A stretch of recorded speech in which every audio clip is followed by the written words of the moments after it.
Saat ada kejadian henti jantung, tindakan yang pertama dan utama yang perlu kita kerjakan adalah resusitasi jantung dan paru. Masalahnya adalah apabila terjadi kejadian henti jantung di luar rumah sakit, apakah kita harus menyelesaikan RJP di sana atau kita sebaiknya melakukan RJP sambil pasien tersebut ditransport ke rumah sakit. Oleh karena itu, marilah kita telaah berdasarkan konsensus internasional yang terbaru yang diupdate pada tahun 2020 ini.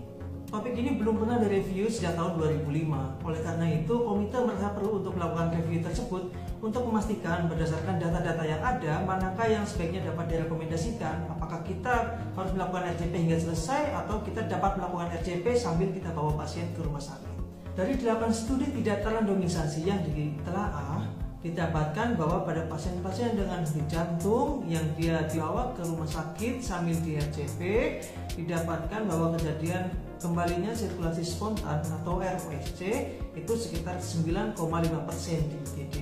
Sementara itu, angka kesintasannya itu sekitar 2,9% atau pasien itu keluar dari rumah sakit dalam keadaan hidup adalah sekitar 2,9%. Yang dikhawatirkan atau menjadi topik utama dari alasan apakah kita harus membawa pasien atau tetap kita RJP di tempat adalah bagaimana kualitas RJP yang dikerjakan pada saat kita melakukan transport. Oleh karena itu dilakukan studi, yaitu berdasarkan studi melalui manekin serta dilakukan juga studi klinis. Studi pada manekin menunjukkan hasil yang konsisten bahwa kualitas RJP akan lebih buruk apabila RJP tersebut dilakukan sembari transport. Sementara itu, pada uji klinis menunjukkan hasil yang beragam, yaitu antara peningkatan kualitas atau sebaliknya ada yang menunjukkan hasil penurunan kualitas. Terkait dengan kualitas dari RJP, tentu itu berkaitan dengan kemampuan dari operator atau manusia yang melakukan RJP tersebut. Nah, sekarang bagaimana jika ternyata kita menggunakan mesin untuk melakukan RJP tersebut? Di dunia saat ini sudah berkembang alat RJP mekanik, jadi kita tidak menggunakan manusia lagi, tapi menggunakan alat untuk melakukan RJP menggunakan mesin. Kurang lebih alatnya seperti ini, contohnya.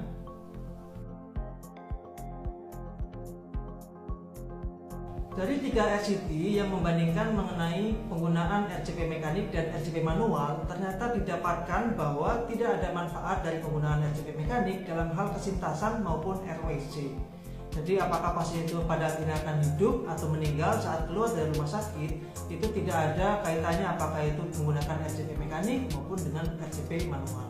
Namun jika kita melihat dari sisi kualitas kompresi atau kualitas dari RJP, ternyata penggunaan dari RJP mekanik itu memberikan hasil yang jauh lebih bagus.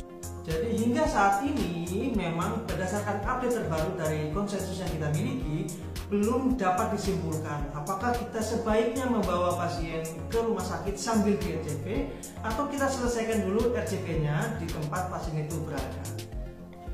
Dibutuhkan lebih dari sekedar satu systematic review untuk dapat menyimpulkan hal tersebut. Namun kita harus tetap mempertahankan prinsip-prinsip yang wajib dikerjakan pada saat melakukan tindakan RJP, yaitu minimal interupsi, kedalamannya harus cukup, kemudian kecepatannya juga harus cukup, kemudian dilakukan requel sempurna. Intinya kita harus mempertahankan quality RJP kita semaksimal mungkin, dan kita dapat memilih apakah kita dapat menyelesaikan RJP di tempat tersebut atau kita dapat melakukan RJP sambil ditransfer ke rumah sakit. Semua saat ini dapat menjadi pilihan bagi kita, yang mana intinya adalah yang terbaik untuk pasien, mana yang kita anggap kita mampu untuk mengerjakan dengan lebih baik.